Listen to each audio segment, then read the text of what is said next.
సంవత్సరాల తరబడి government job కోసం వేచి చూస్తున్నారా? కేవలం 8 నెలల్లో మీ కల నెరవేర్చుకోండి. వెంటనే కింది నంబర్స్‌కి కాల్ చేయండి.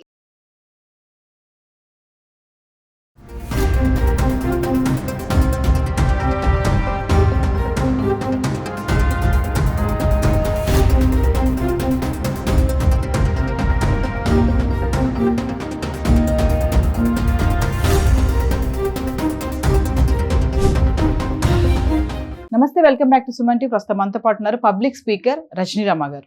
నమస్తే మ్యామ్. నమస్తే మేడం, ఆపరేషన్ సింధూర్ ఇప్పుడు ఎవరి నోట్లో విన్నా ఇదే మాట వినిపిస్తుంది. సింధూర్ అనేది ఎవరైతే ఆ రోజున పహల్గామ్ దాడిలో భర్తలను కోల్పోయారో, కొత్తగా పెళ్ళైన మహిళలే కానీ, పిల్లలు పుట్టాక ఉన్నటువంటి మహిళలే కానీ, వాళ్ళు ఈ ఆపరేషన్ సింధూర్ అనే పేరుని బట్టి చాలా గర్వంగా ఫీల్ అవుతున్నామని కృతజ్ఞతలు కూడా చెప్తున్నారు మోడీకి. మరి ఒక్కసారి దాని గురించి మాట్లాడుకుంటే, మరి ఈ ఆపరేషన్ సింధూర్ వెనక ఉన్నటువంటి డేరింగ్ ఉమెన్ ఆఫీసర్స్ కూడా ఉన్నారు. మనం వాళ్ళ గురించి కూడా చెప్పుకోవాలి, చాలా గర్వంగానే చెప్పుకోవాలి. వెనుక ఉండి నడిపిస్తున్నారు వాళ్ళు. అంటారు కదా, ప్రతి దాని వెనక ఒక మహిళ శక్తి ఉంటుంది అని అంటారు. ఒక భర్త వెనకాలే కానీ, ఒక కొడుకు వెనకాలే కానీ, ఒక కుటుంబం వెనకాలే కానీ, మరి ఇప్పుడు యుద్ధం వెనకాల కూడా ఇద్దరు డేరింగ్ ఆఫీసర్స్ ఉన్నారంటే అది మనం నమ్మసక్యంగా లేకపోతే అది నమ్మాల్సిందే. డేరింగ్గా ఉన్నారు వాళ్ళు. మరి ఒక్కసారి వాళ్ళ గురించి కూడా మాట్లాడుకుంటే, ఇప్పుడు మనకి ఎప్పుడైతే ఏప్రిల్ 22 మన దేశంలో మన ప్రాంతాన్ని చూడడానికి వెళితే ఎవరో పరాయి దేశస్తులు వచ్చి మనల్ని కాల్చి చంపడం అనేది జరిగింది. ఇప్పుడు ఏప్రిల్ 22 అక్కడ వాతావరణం చూడండి ఎంత ప్లెజెంట్గా ఉంటుందో, అది ఎంత డ్రాయింగ్ వేసినట్టుగా ఉండేటువంటి ప్రకృతి అందాలు. మరి అటువంటి అందాలు మన దేశంలో ఉన్నాయి. ఎంతో సంతోషంగా చూద్దామని వెళ్ళిన వాళ్ళని చంపేశారు, అటాక్. అది కూడా మగవాళ్ళని మాత్రమే చంపేసి ఆడవాళ్ళని పోయి మేము మోడీకి చెప్పుకోండి, పిల్లల్ని వీళ్ళు ఏం చేయలేరు కాబట్టి వీళ్ళతో మనకి ప్రాబ్లం లేదు, ఈ మగవాళ్ళతోటి మళ్ళీ వాళ్ళకి నెక్స్ట్ జనరేషన్ లేకుండా చేసి, మరి వాళ్ళ ఉద్దేశాలు ఏమేమి ఇంక్లూడ్ ఉన్నాయో మనకు తెలియదు. అందులో ఇది ఒకటే. సో అందుకని ఆడవాళ్ళని వదిలేశారు, పిల్లల్ని వదిలేశారు. ఇప్పుడు వాళ్ళు భయపడి ఎప్పుడైతే ఈ కాల్పులు జరుగుతున్నాయో, ఈ ఎవరైతే ఆడవాళ్ళు అక్కడ ఉన్నారో వాళ్ళందరూ భయపడిపోయి మీరు ముస్లిమా అంటుంటే వాళ్ళు బొట్టు చెరిపేసుకుని దాక్కునే పరిస్థితి వచ్చింది. అలాంటి స్థితి అంటే ఏంటి? అది మా భూభాగంలో మీరు చొరబడి మీరు ఆక్యుపై చేసుకుంటూ మేము బొట్టు లేకుండా తిరగాలని మీరు ఎందుకు కోరుకుంటున్నారు? మీ దేశం రాలేదు, మేము బాధ కలిగించలేదు, ఇబ్బంది కలిగించలేదు, ఏమి చేయలేదు, డిస్టర్బ్ చేయలేదు. మీరే వచ్చి మమ్మల్ని డిస్టర్బ్ చేశారు. చేసింది సరిపోక మగవాళ్ళని అతి దారుణంగా చెక్ చేసి మరి వాళ్ళని హిందూ అవునా కాదా అని చంపేసి, మరి ఆడవాళ్ళకేమో ఈ దుస్థితి.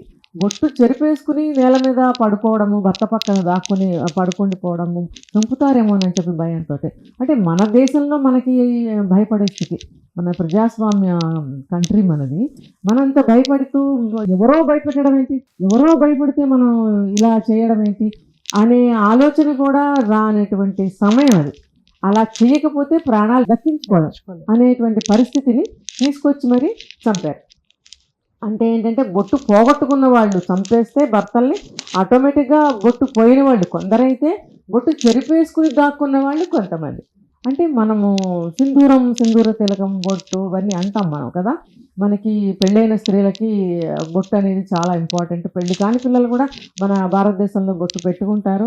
ఏ పూజ జరిగినా, ఏ పెళ్ళి అయిన స్త్రీ అయినా కుంకుమే ధరిస్తారు కదా. కాబట్టి అటువంటి కుంకాన్ని మన కుంకమే అంటాం, ఇక్కడ తిలకం అని అన్నాం. ఎందుకంటే బొట్టు ఏది పెట్టినప్పటికీ కూడా పెళ్ళిలో మనకి సింధూరాన్నే పెడతారు. నుదుటిని కానీ పాపెట్లో కానీ పెట్టేది సింధూరమే పెడతారు. కాబట్టి ఆ సింధూరానికి అంత పవిత్రత, అంత ఇంపార్టెన్స్ ఉంది. అటువంటి సింధూరాన్ని వాళ్ళు కాలరాచారు అనేది ఒక పెద్ద మనకి సెంటిమెంట్ ఇష్యూ అయ్యింది. ఇప్పుడు అవడం వల్ల ప్రతి స్త్రీ కూడా ఆక్రోశించింది. ముఖ్యంగా అక్కడ భర్తల్ని మొత్తం అందరూ పోగొట్టుకున్నారు. ఎంతమంది అయితే మగవాళ్ళు చనిపోయారో వాళ్ళ స్త్రీలందరూ కూడా కుంకుమని పోగొట్టుకున్నారు. అంటారు కదా, మన సెంటిమెంట్ మూవీస్ కూడా ఉన్నాయి కొన్ని. అయ్యో బొట్టు పోగొట్టుకున్నావు, కుంకుమని పోగొట్టుకున్నావు, పసుపు కుంకాలు పోగొట్టుకున్నావు. ఎందుకంటారు? అది మన సౌభాగ్యం, ఆడవాళ్ళ సౌభాగ్యం కింద పసుపు కుంకాలని మనం చెప్తాము. అటువంటి దాన్ని వాళ్ళు అలా చేశారు కాబట్టి ప్రతి స్త్రీ రగిలిపోయింది, ప్రతి స్త్రీ దుఃఖపడింది, బాధపడింది. కాబట్టి ఈ సందర్భంగా మోడీ గారు ఏం చేశారంటే, ఈ ఆడవాళ్ళకి ఇటువంటిది జరిగింది, మన యావత్ హిందూ దేశ స్త్రీలకి జరిగిన అవమానం, ఎవరో వచ్చి మనకి ఇలా చేస్తారా, ఈ స్త్రీలు చేతకాని వాళ్ళు కాబట్టి మీరు వెళ్ళి మోడీకి చెప్పుకోండి. రెండోది వీళ్ళేండ్రా అంటే అదొక హీనమైన భావం, చిన్న చూపు, తక్కువ భావం అనమాట.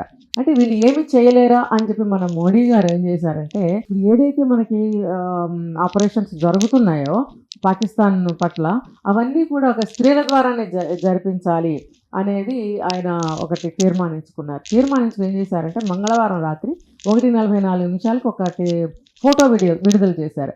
అది సింధూర్ అని చెప్పి, అది ఆపరేషన్ సింధూర్ అని ఒకటి రిలీజ్ చేశారు. అందులో సింధూర్ అంటే మధ్యలో 2 ఓలు వస్తాయి కదా, ఆ ఒక ఓలో నిండు కుంకుమ భరిన, రెండో ఓలో చెదిరిపోయిన కుంకుమ. అంటే ఏంటి, ఇలా ఉండవలసిన స్థితి ఇలా చేశారు. కాబట్టి ఇది మనకి ఒక పౌరుషాన్ని తెప్పించడానికి ఇది తయారు చేశారు.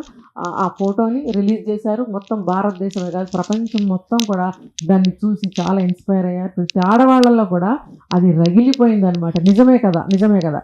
సో ఇప్పుడు మన వ్యోమికా సింగ్ అని చెప్పి ఆర్మీలో ఉన్నటువంటి ఒక పైలట్ ఆవిడ, నేవీ వింగ్ పైలట్ ఆవిడ, ఇంకొక ఆవిడ సోఫియా ఖురేషి అని ఇంకొక ఆవిడ కల్నల్. వీళ్ళిద్దరూ కూడా హయ్యర్ క్యాడర్స్లో వాళ్ళ విధుల్ని నిర్వర్తిస్తున్నారు. వీళ్ళ ఆధ్వర్యంలో మొత్తం అంతా నిర్వహించాలి అని చెప్పి ఆయన డిజైన్ చేసి వాళ్ళ ఆధ్వర్యంలో, అంటే ఏంటి, ప్లాన్ మొత్తం కూడా వాళ్ళే చేస్తారు. ఎలా వెళ్ళాలి, ఎలా చేయాలి, ఇది మొత్తం ప్లాన్ వాళ్ళ ఆధ్వర్యంలో మాత్రమే జరిగేటట్టుగా వాళ్ళని నియమించారు. వాళ్ళు ఏం తక్కువ వాళ్ళు కాదు, చాలా ఎక్స్పర్ట్స్. ఆవిడ చేసిన విన్యాసాలు మనం చూసాం. ఆ వ్యోమికా సింగ్ అనే ఆవిడ ఆకాశంలో చేసినటువంటి విన్యాసాలు ఆ హెలికాప్టర్లో మనం చూసాం. హెలికాప్టర్ కూడా కాదు, ఒక మిసైల్ యుద్ధ నౌక అంటారు కదా, యుద్ధ విమానం, దాంట్లో ఆవిడ చేసినటువంటి విన్యాసాలు చాలా వండర్ఫుల్గా ఉన్నాయి. ఆవిడ ఇలా ఇలా ఇలా ఇలా మొత్తం తిరిగిపోతుంటే అలా వద్దమ్మా అని అన్నప్పుడు, నేను ఎందుకు చేయలేను, నేను ఇలాగే చేస్తాను అని చెప్పి ఆవిడ ఒకసారి ఆ విన్యాసాలు చేసి కూడా మనకి చూపించారు. ఎందుకు అవసరమైతే నేను ఇలా చేస్తాను, ఎంత ఏ ప్లేస్కైనా సరే, పాకిస్తాన్లో చొచ్చుకుపోయినా సరే నేను ఇది చెయ్యగలను అని చెప్పి మనకి నిరూపించడం కోసం అది విడుదల చేశారు. అలాగే కల్నల్ ఇంకొక ఆవిడ ఉన్నారు, సోఫియా ఖురేషి, ఆవిడ ఆధ్వర్యంలో, ఆవిడ కూడా ఆవిడ హస్బెండ్ కూడా మంచి ఆర్మీ ఆఫీసరు. తర్వాత ఆవిడ చిన్నప్పటి నుంచి కూడా ఈ యొక్క ఆర్మీలోకి వెళ్ళాలని చెప్పి, ఈ ఇద్దరు స్త్రీలు కూడా, వీళ్ళిద్దరే కాదండి, ఆర్మీలో ఇంకా చాలామంది చాలా ర్యాంక్స్లో ఉంటారు. వాళ్ళందరూ కూడా దేశం కోసం, భక్తి కోసం వచ్చిన వాళ్ళే. ఈవెన్ నాకు కూడా దేశభక్తి చాలా ఎక్కువే ఉంది, కానీ అందరికీ అవకాశాలు ఉండవు. వాళ్ళకి ఇంట్లో కోఆపరేషను, ఎంకరేజ్మెంటు, వాళ్ళకి కూడా ఆ కోరిక ఉండటం వల్ల వాళ్ళ స్థాయిలో నిలబడ్డారు.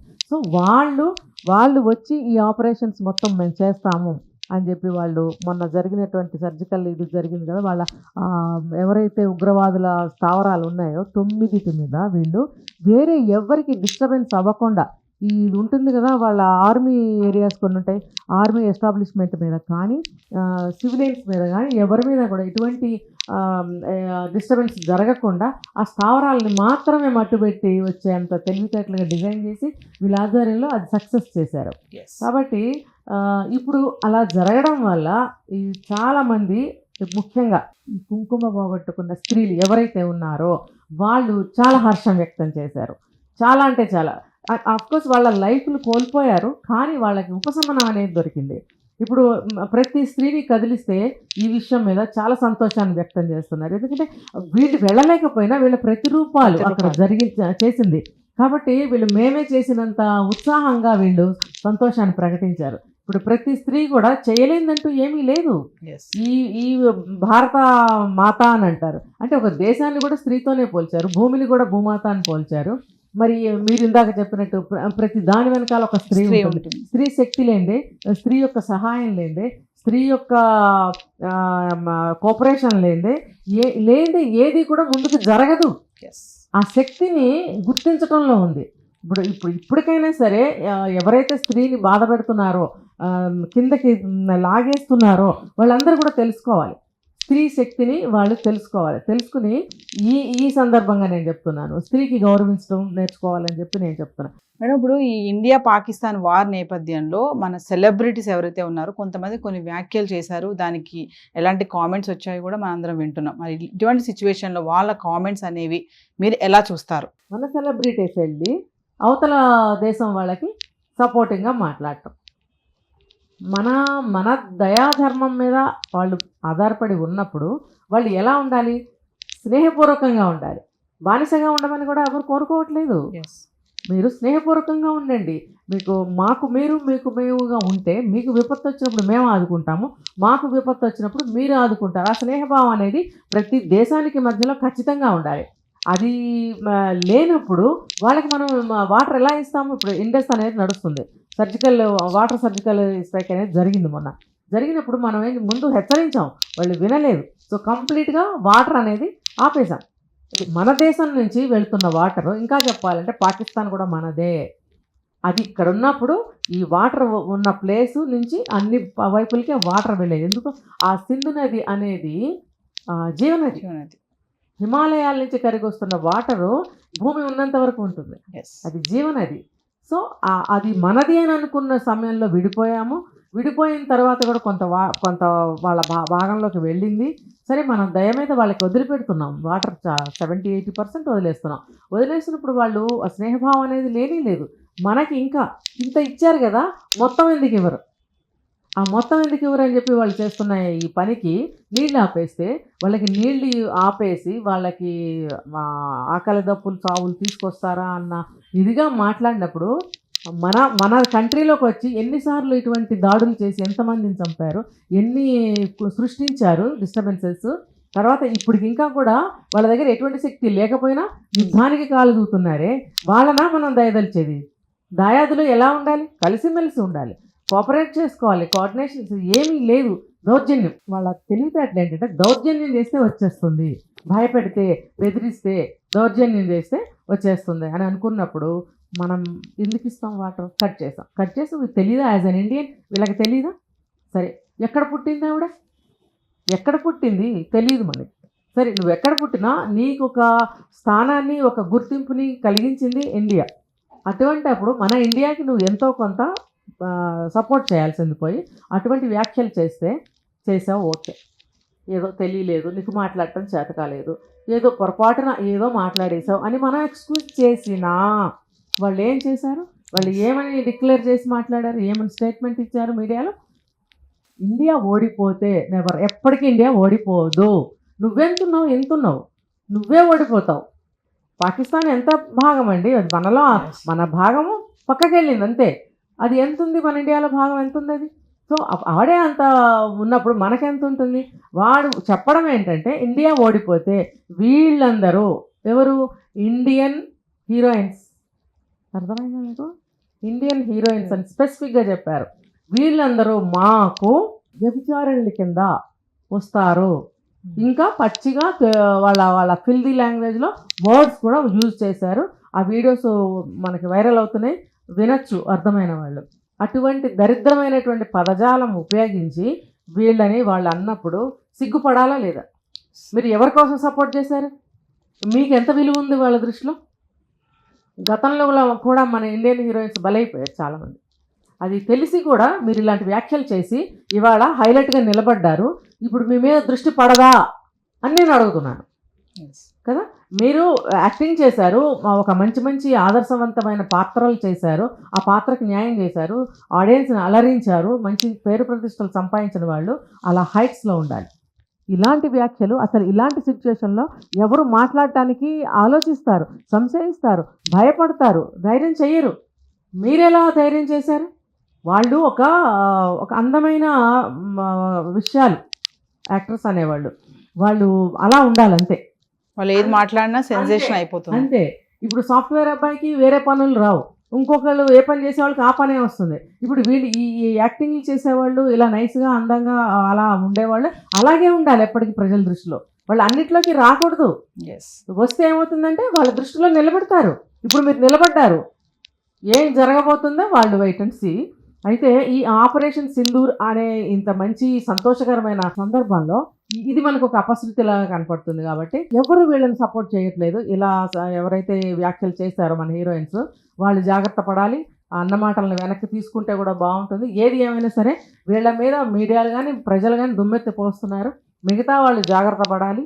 మన దేశం కోసం ప్రాణం ఇస్తామని చెప్పి వాళ్ళేమో కల్నల్స్, వాళ్ళ పైలట్స్ వాళ్ళ త్యాగం చేస్తుంటే మనం పిచ్చి వాగుళ్ళు, పిచ్చి వ్యాఖ్యలు, పిచ్చి పనులు మనం చేయకూడదు. మనం కోఆపరేట్ చేస్తూ ఉండాలి, మన వంతుగా ముందుకు వెళ్తూ ఉండాలి, కోఆపరేట్ చేస్తూ ఉండాలి. అప్పుడు ఇంకా ముందు ఇంకా కూడా ఎన్నో మనం సక్సెస్ అవ్వగలుగుతాం. Thank you ma'am.